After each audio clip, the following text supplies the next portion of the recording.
Hello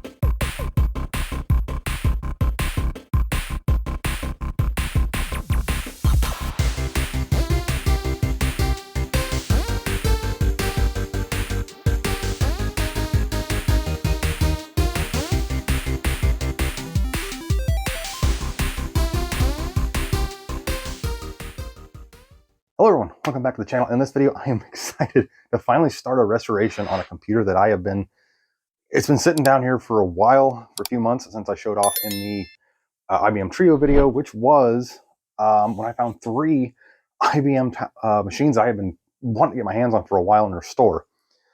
And I even put a poll up to see which ones you guys wanted to see get restored first, which was the IBM PC-5150, the XT-5160, or the AT-5170, which won the poll. So this one's being restored first, and it's going to be hopefully released late February, early March. I don't know exactly when I get done with this thing, but anyway, yes, this one won the poll, so it's getting restored first. The poll's still going to be up for whichever one wants to come next between the XT and the original PC.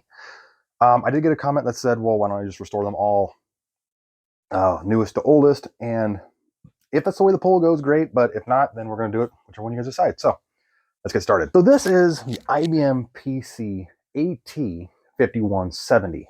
And I don't know the exact specific model. There's actually a couple different versions of this. This is actually one of the earlier revisions, or earlier models anyway, of the 5170. And you'll see that when I crack this thing open. I did open it up in that IBM Trio video just to show off the insides, but I really didn't touch nothing yet because this one's actually remarkably clean. We'll take a good look at it so you can see what it looks like before and that kind of stuff. And then we'll get to crack on the restoration because I'm excited.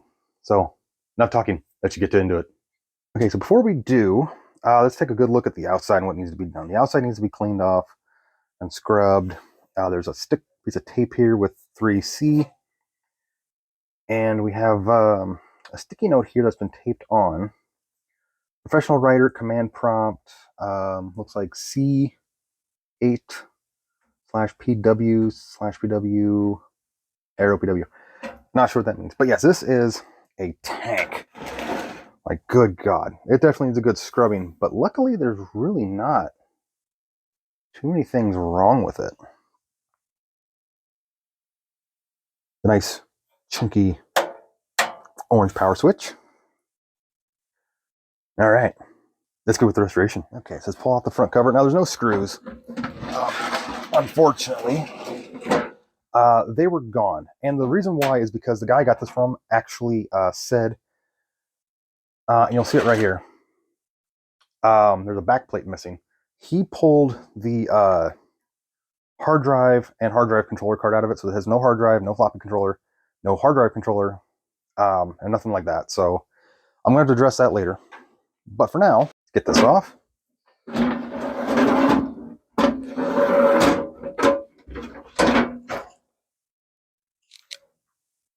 And let's go scrub this thing.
Okay, so while that's drying, let's take a look at the inside of this. It is not too dirty, actually. So we have, let's just pull all the cards out. We have the dead. Now what's odd is that this is a Rayovac 844 4.5 volt alkaline battery. Now, what's really strange about that is I thought this thing needed 6 volt. So we'll just have to see.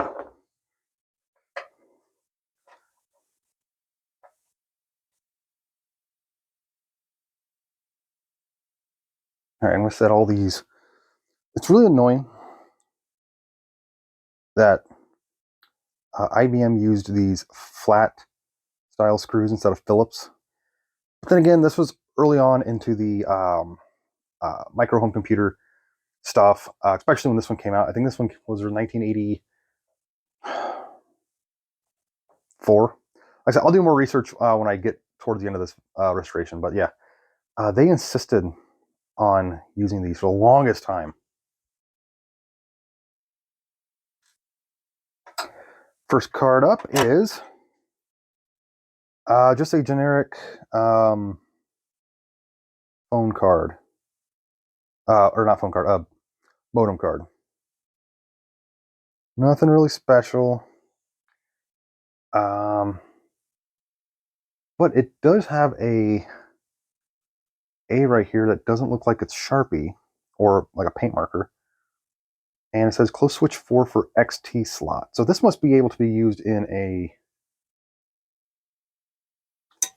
lot of different stuff.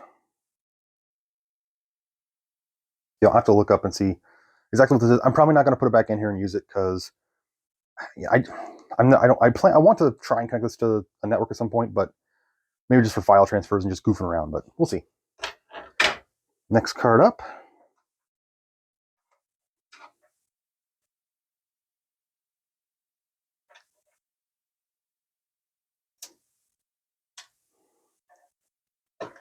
is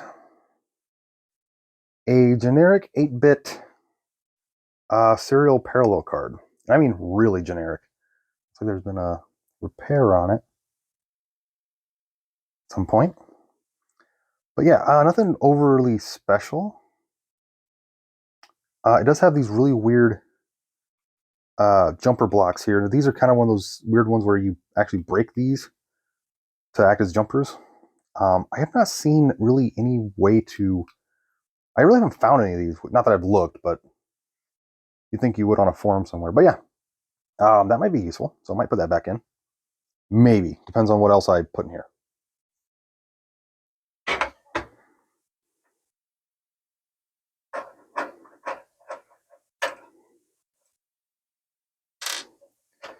This long monstrosity is a RAM card of some kind. I don't see any. I just see the word Intel, but that's a lot of RAM chips. That's KM41256 AP-12s. That's half a megabyte, 256K per bank with parity. Yeah, 1 meg. This thing should be able to take 2 meg. I don't know.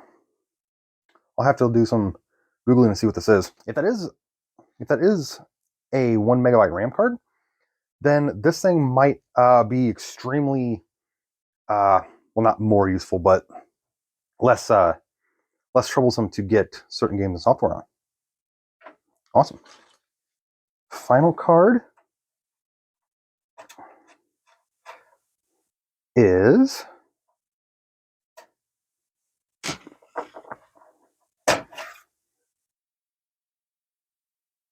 an original IBM CGA card. God, these are gorgeous. And yes, I kind of have a backdrop light behind me. It's just, you can see all the copper traces with that nice brown board. That is a handsome board.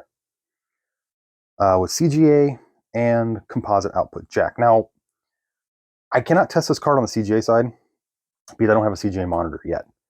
I mentioned in that video that I got this from, the guy has 2 CGA monitors.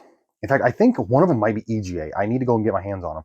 But between holidays and getting sick, kid being sick, wife being sick, and all that kind of stuff has popped up since this, I haven't had time to go get them.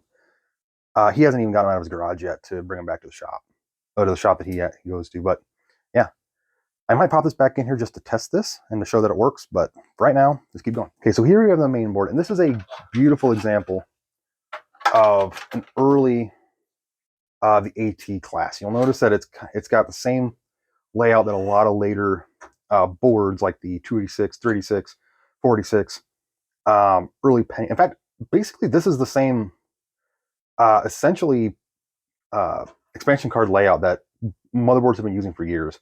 Even though it started with the XT, the AT here with the 16-bit expansions, I can put almost any board in here. In fact, I could actually tick off a lot of people and convert this thing to a 386 or a 486 or even a Super Socket 7 because I have one with the AT style keyboard. I could, but I'm not going to. I want to leave this thing as the original 286. So we have so when I said that this was a earlier, that's unhooked. What is that?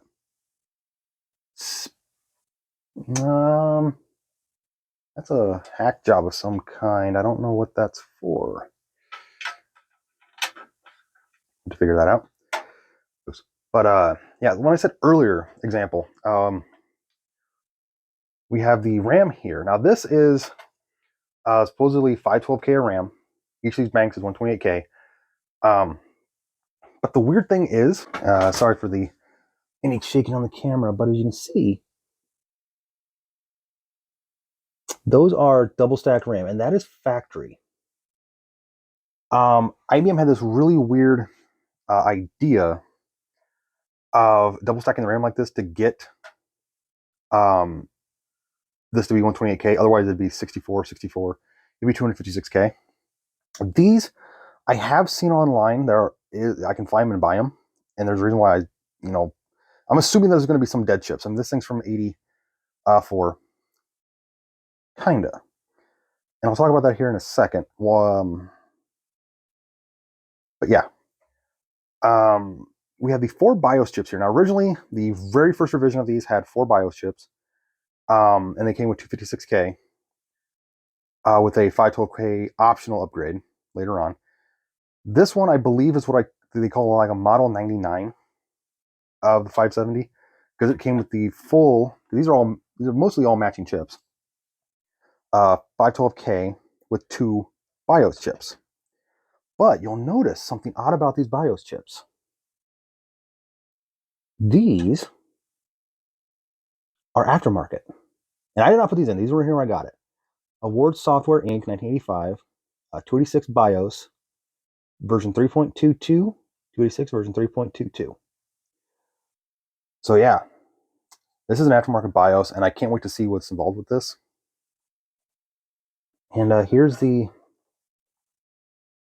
286. It is a 6 megahertz variant. So this is actually the slowest of the 286s. In fact, I think it's one of the earliest of the 286s, which kind of makes me think this is one of the earliest ones that had the 256K base, with these being blank, the 4 chips, and this.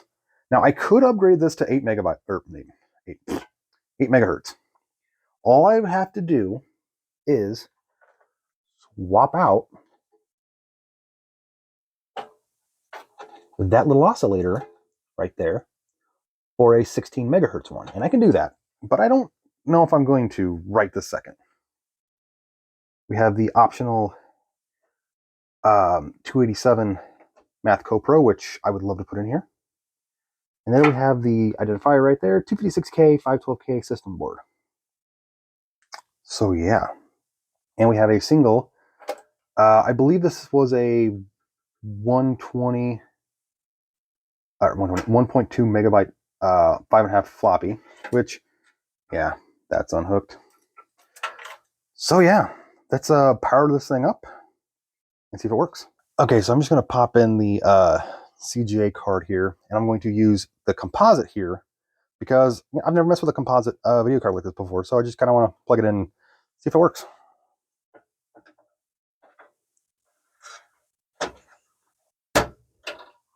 Okay. Yeah, I don't have a single composite wire, and all the ones I have that are cheap are hooked up in my game room on my splitters at the moment, so this is the only one I've got, which is a big bulky one. Keyboard. And I know you would love to expect me to say, oh, I have the Model M here. Nope, I have just a cheap Fellows AT membraney cheapo keyboard, just to not have any major warning signs.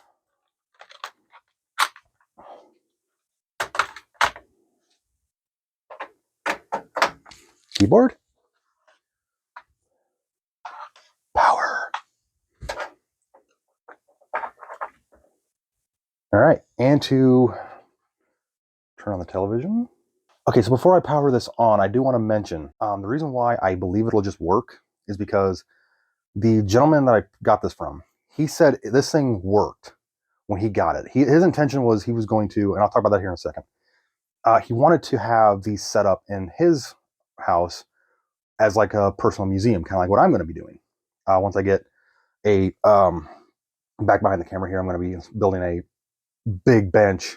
It's going to be wide enough and have enough depth to set some of these retro computers up, and this is going to be one of them, obviously.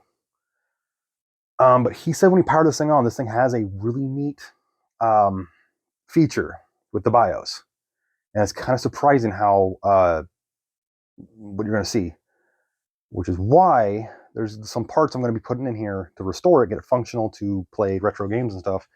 Might not be fully error correct, so I'll show you here in a second. All right, big chunky power switch. Okay.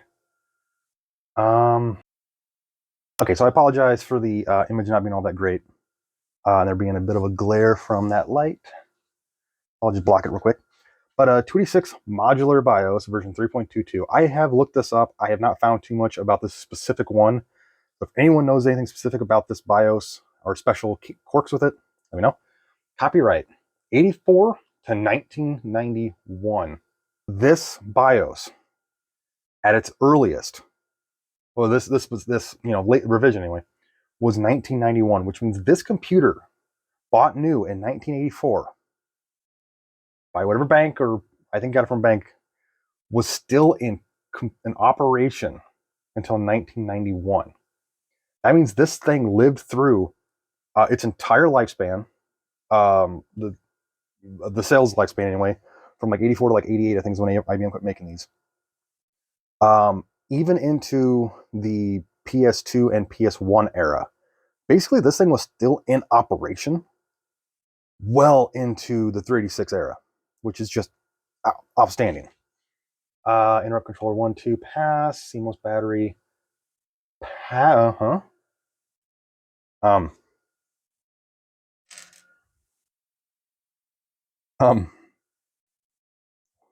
wireless transmission. 256K found, that is not right. 256K pass, that's not right at all. This thing should have 512. Just interrupts and stuff. EMI pass. Extended memory, none found. So it's expecting to find that RAM card still. Interesting. Memory protection mode, 256K pass. Processor expansion pass. Okay, so now obviously CMOS RAM error, check battery run setup. Floppy disk controller error, no controller present, which is because there's nothing else plugged in. So let's press Control Escape. Okay, so we have this is like a standard BIOS from like the 386, 46 era. So we have diskette 1, 2, disk 1, 2, video EJ, VGA. I don't know why it says that. Because this is not a EJ or VGA card. But yeah, notice here, I think this thing might actually have IDE support, maybe, question mark? What kind of floppy options do we have? 360K, that's standard, 1.2 meg, 720K. Ooh, so this will handle 3.5. and 1.4. That's awesome. That means I can put, because I wanted to put a 3.5-inch floppy in here, you know, for variety usage, but I was worried about the BIOS not accepting it, but yeah, this accepts it. None, okay. Hard drive, we have 49. So we have a bunch of different options here. 114, 136, 100 megabyte, 3, 330, 00. So user defined. These two last ones might be, somebody help me on that. Might be IDE support. 10 meg. Okay, so yeah, we can go all the way down to 10 megabyte drives. Yeah, this is going to be awesome. Okay, so we have, okay, so I can't change that parameter. Hold on all errors, low, high, no change. All right, cool. Power this thing down and talk about it real quick.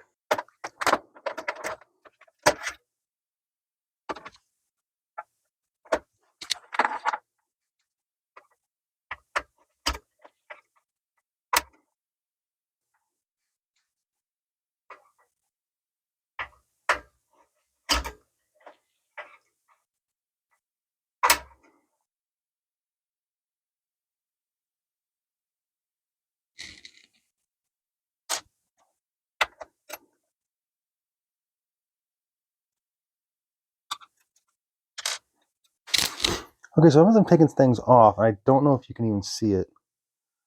And not really. But right about here, somebody has in Sharpie win, like WIN. I don't see that on any of the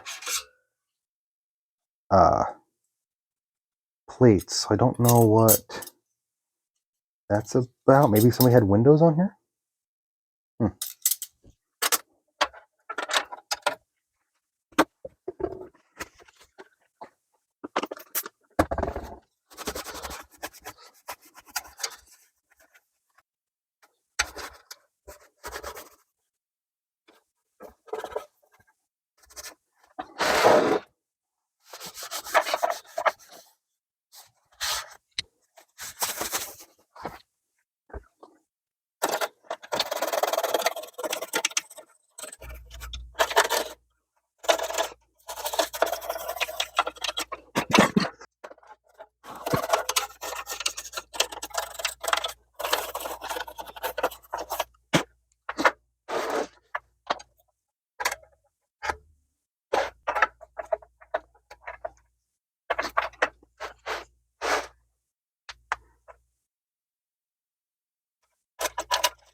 Okay, hello everyone, welcome back. It's the next day.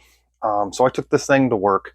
It's a much cleaner machine. So I took it to work and I blew the dust out of the old power supply here, and kind of got all the loose dust and stuff. And that's actually a pretty nice clean board.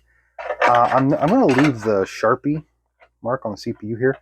I don't know why that's there, but this stuff's over here all unplugged. So I'm going to tackle that real quick and then right back. Luckily, all this thing really needed was a really good scrubbing with a toothbrush.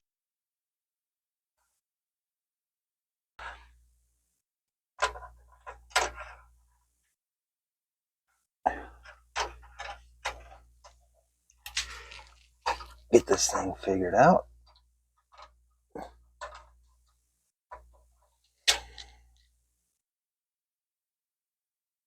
Okay, cool. Got it. It actually didn't need much, which is actually really nice. It really wasn't all that dusty. A quick spray with some compressed air, and this thing was now spotlessly clean. Even the power supply, there actually wasn't too much dust in there. I'm really glad for.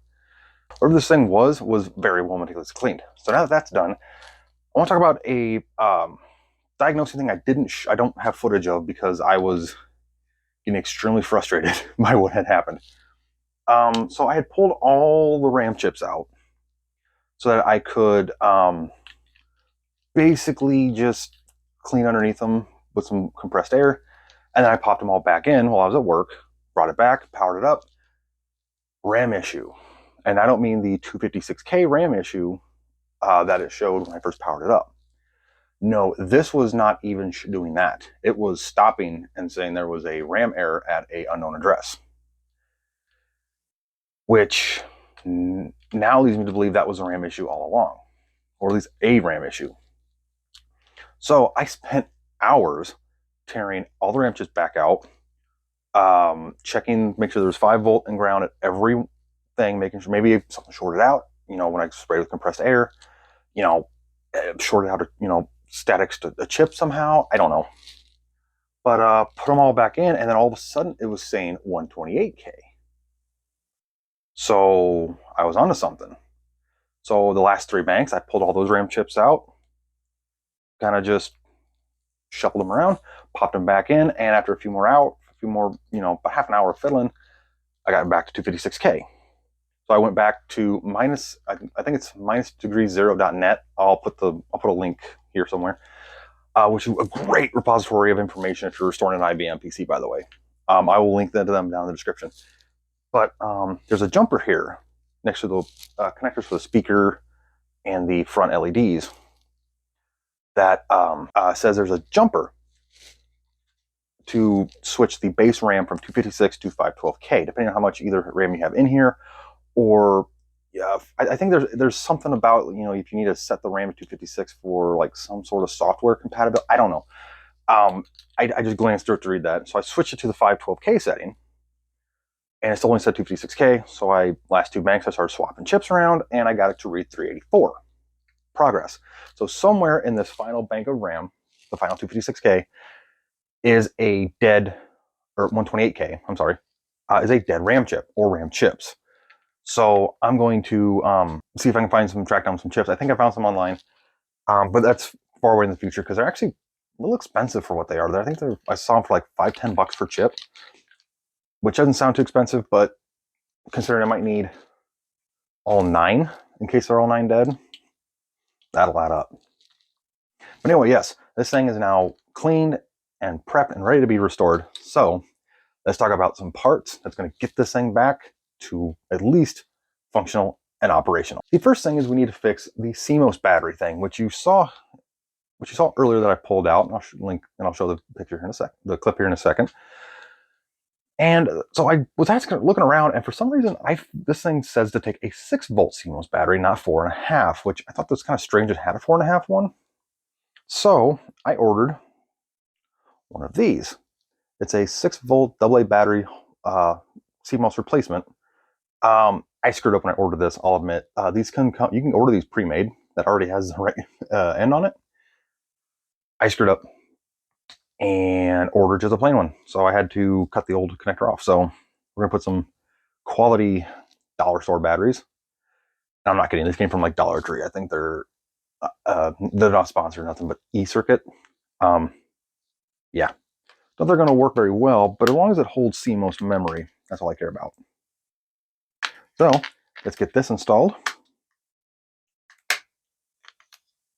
And ready to go. Okay.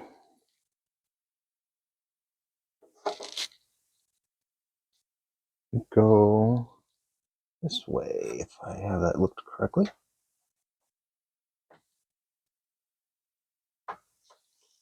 Oh, look at that. That's a perfect fit. Okay, so that takes care of the CMOS battery problem.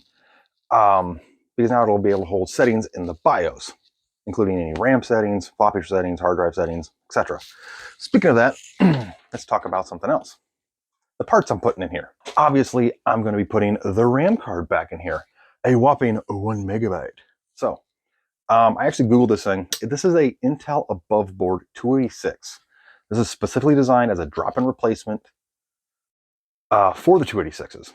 This basically consolidates both the IBM 128K, which would have bumped this up to 640K, and a 512K board, which would have gave this thing, what's it, 1152K RAM. This just consolidates it. There's no jumpers. It's all set by software and all stored in software via an EEPROM somewhere on this board from the documentation. So I do want to clarify real quick with that. I have this jumper set to 256 instead of 384 because this will only backfill RAM in increments of 256. So it'll either backfill from 256, add 384 to get 640, or it'll backfill 128 from 512 to get 640. And then everything else is going to be expanded or extended memory? Expanded. I don't know the difference. I forgot.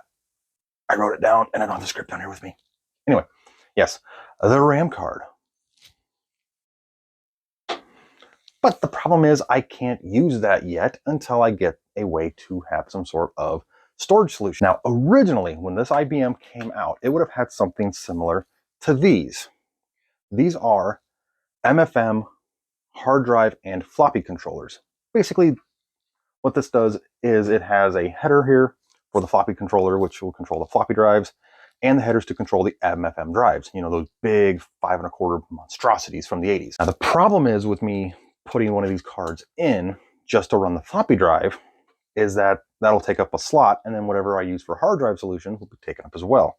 Because unfortunately, this is 2023. Wow, it's already 23. The odds of me finding a functional MFM drive are very, very slim.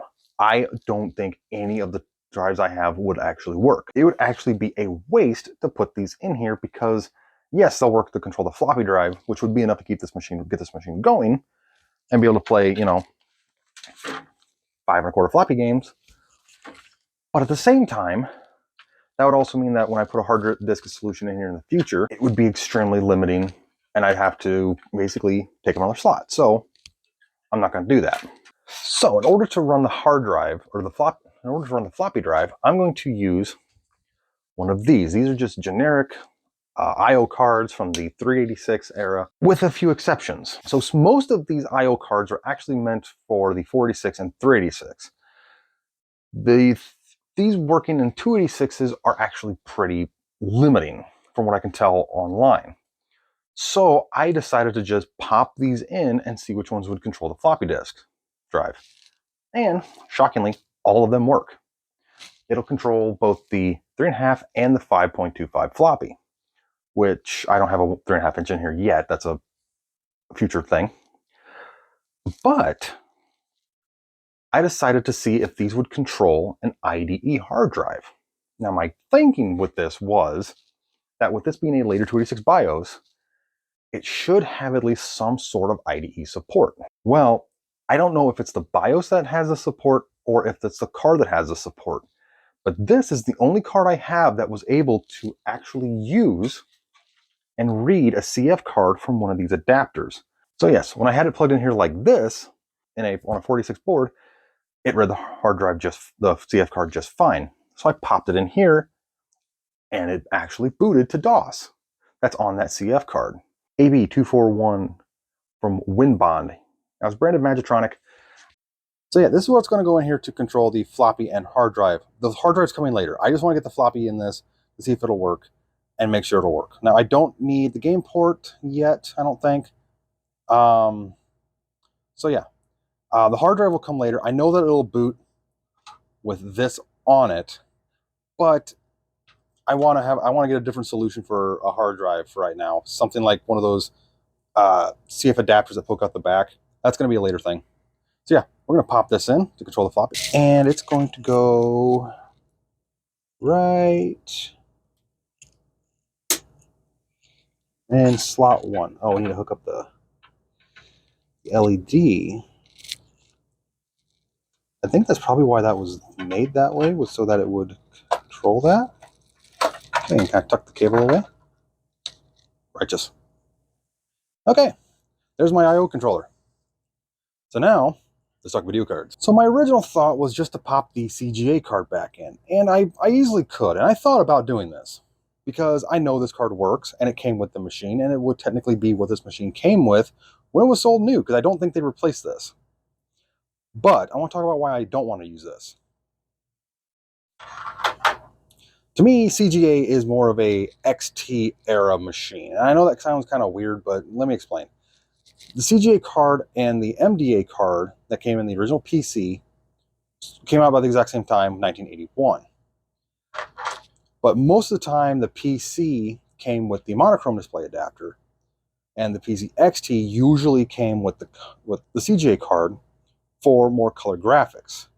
In 1984, when this machine came out, EGA was the new standard. In fact, a lot of these did come with EGA with or CGA as optional. So to me, EGA would have been more the standard for an AT machine from like 84 to about 88 when this machine was no longer being produced. And VGA came out, I think, about 87, 88. So, yeah, that's why I'm not going to go with this. I also thought about popping in one of these. Now, this is a Hercules clone, just a little generic Hercules clone, outputs Hercules standard. So I could use it with an MDA monitor. But to me, this is more would be an upgrade for the original PC, not the PC-AT. Plus, the other problem is it has a parallel port, and I don't want conflicts, so no.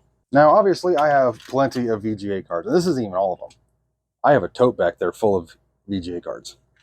But the card I thought about using at first was this. This is a Western Digital Paradise VGA card. I believe it's a 64 or 128K 8-bit VGA card. Obviously, it's missing the shield. It was long, rusted, and gone. And this card does work. And I actually did pop it in here to make sure it works with this machine, and it does. It works just fine. But I don't want to go the route of being exclusively VGA, and it's the same reason why I don't want to go with CGA. To me, this machine should be an EGA-based retro gaming machine, even though it can use VGA because it came out towards the tail end of this thing's lifespan. To me, I just want EGA. But that leaves me with a problem. I don't have an EGA monitor, like, at all. So, I'm going to contradict what I just said, and I'm going to use this. This is the ATI VGA Wonder 16. So you're probably wondering, well, wait, you just said you don't want to go VGA. You want EGA. Why are you pulling out this card? Well, yes, it is VGA. 15-bin D-sub, 256K of RAM. But this card actually has a very impressive trick up its sleeve. And that is this. Well, that's a 9-pin D-sub connector. So this card, I didn't realize at the time when I was messing with my K Pro XT and I was using this thing in it. This was actually one of the weaker cards I used in there. It's from 1989, so it fits a perfect time frame of when this thing was still in operation and could have been upgraded to. This card will automatically switch its output depending on what's plugged into it. If I plug a VGA monitor, it becomes a VGA card. If I plug an MDA text-only monitor, like my AMDEC, it becomes a Hercules card. If I plug a CGA monitor, it becomes CGA. If I plug an EGA, it becomes an EGA card. It will self-adjust and tune to become that standard of video output. This is the most compatible video card I have, and this actually does work in a solid 8-bit mode as a VGA card. So I can use this in any of these PCs I got.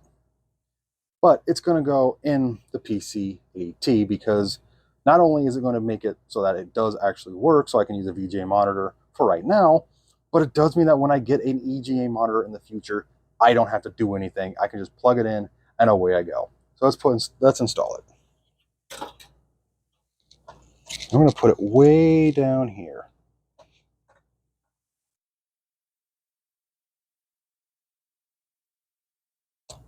Okay.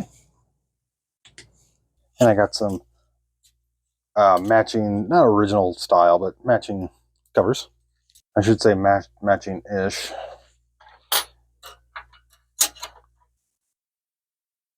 Awesome.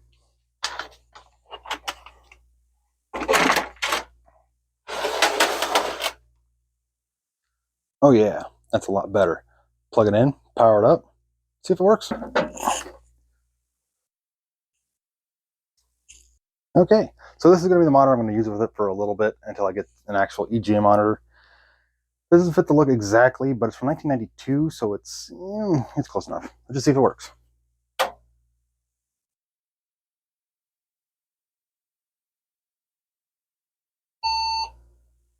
And hey, Look at that.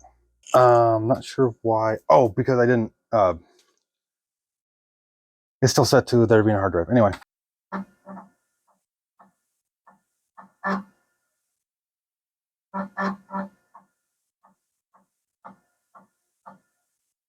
Okay.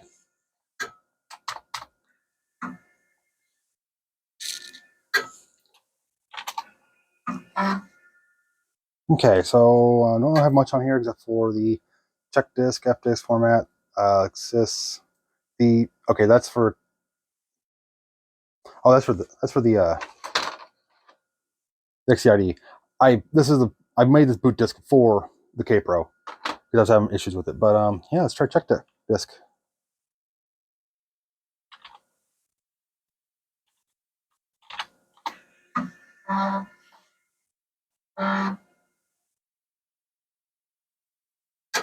Okay, so we have 204 bytes free. Awesome. Cool. Okay, so the AT restoration is done. It actually works really well. It works flawlessly. Yes, I didn't show any games working on it yet. I've kind of run out of time for that. Mainly because the method I was testing this thing out with this thing, it works just fine. It's just kind of a hassle to keep opening the case up and plugging and unplugging this to get to it. So I'm going to order one of those CF card brackets for the back and a cable because I need to get the hard drive working first. Because one of the upgrades I want to get to that is a CF card as a hard drive. And I want to install the RAM card to upgrade the RAM from 256 just to get it to be, so it has at least 640K of RAM. That's a future thing. It's going to be a future video because I also want to do a 3.5-inch floppy upgrade and maybe sound card. I haven't quite decided if I want to do it that route yet, but I kind of feel that a sound card and an AT kind of makes sense. But yeah. Thank you for watching this much longer video for restoration. I've been wanting to get to this for a very long time, and I finally had the time to do it, so I just got down here and did it. Put down in the comments if you have any experience with one of these, or if you know anything specific about this earlier revision of it, or if you know where I can get RAM chips, because I'd love to get this thing back up to the full 512K to make it a little bit usable for both DOS and gaming, because then at that point, honestly, this 1 meg RAM card, it would be basically 1.5 meg of RAM this thing would have access to, which is a little overkill for an AT. Overkill is underrated, right? Hit the like button if you like the video. Subscribe to the channel to help the channel grow, because each subscriber does help the channel get bigger and better, so I can make bigger and better videos. Like for example, I put my foot in my mouth and put a poll out to see if whether or not I should build a 486 based PC when I had 486 subscribers. And obviously I've gotten enough yeses that looks like just a few more subscribers and I'll be building another PC. So yeah. Anyway, with that being said, thank you everyone for watching this video. If you put down in the comments if you have any thoughts on this machine. If you want to see me run any games on it, once I get the RAM situation up and running, I'll be glad to play some games on it. And that being said, thanks everyone for watching this video, watching me restore this PC-AT. Be on the lookout for an upgrade video on this and the restorations on the PC and the PC-XT once I get to them in the future, plus some game reviews coming out. Thank you all for watching. I'll see you in the next one. Thanks for watching.